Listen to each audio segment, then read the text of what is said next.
मर्यादा पुरुषोत्तम भगवान राम के जन्म दिवस के उपलक्ष्य में देश भर में बड़े धूमधाम से रामनवमी का त्योहार मनाया जाता है।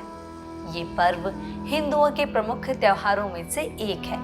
रामनवमी को राम भक्त पूरे हर्षोल्लास के साथ पूजा अर्चना और उपवास करके इस पर्व को उत्सव की तरह मनाते हैं।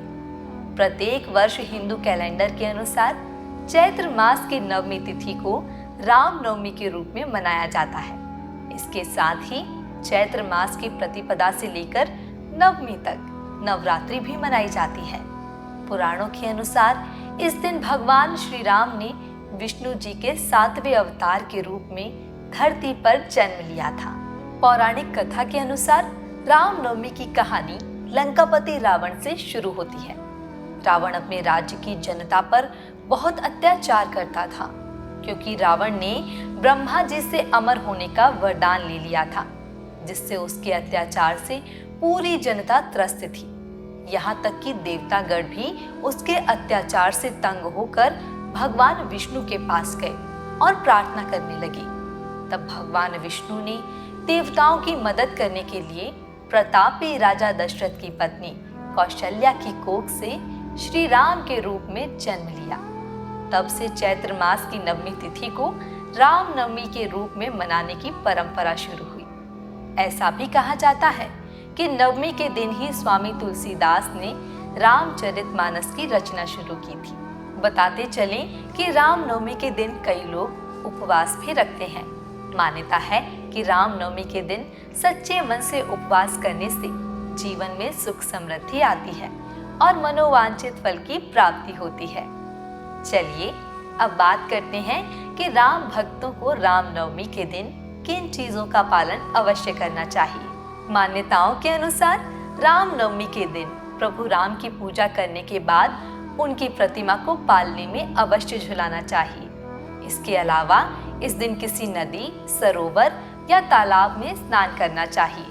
अगर संभव हो तो इस दिन सरयू नदी में स्नान करें। ऐसा करने से प्रभु राम की पूजा करने का शुभ फल कई गुना प्राप्त होता है।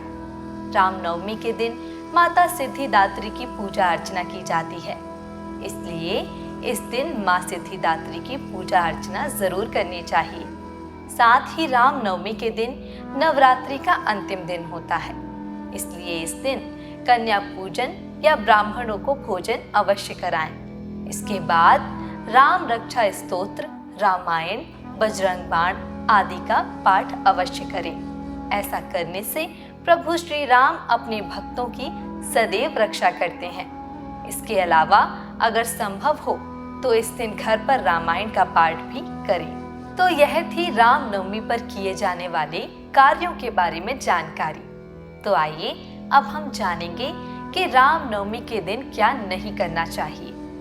इस दिन मांस मदिरा का सेवन भूल कर भी नहीं करना चाहिए। इसके अलावा इस दिन किसी पर क्रोध करने और किसी को अपशब्द कहने से बचना चाहिए।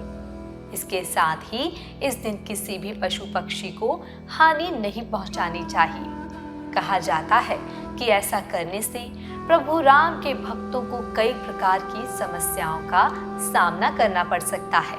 तो यह थी रामनवमी से जुड़ी विशेष जानकारी। मिलते हैं एक नए वीडियो के साथ, जिसमें हम जानेंगे रामनवमी पर्व से जुड़ी पूजा विधि के बारे में। तब तक के लिए नमस्कार। श्री मंदिर की तरफ से आपको और आपके परिवार को रामनवमी की ढेर सारी शुभकामनाएं।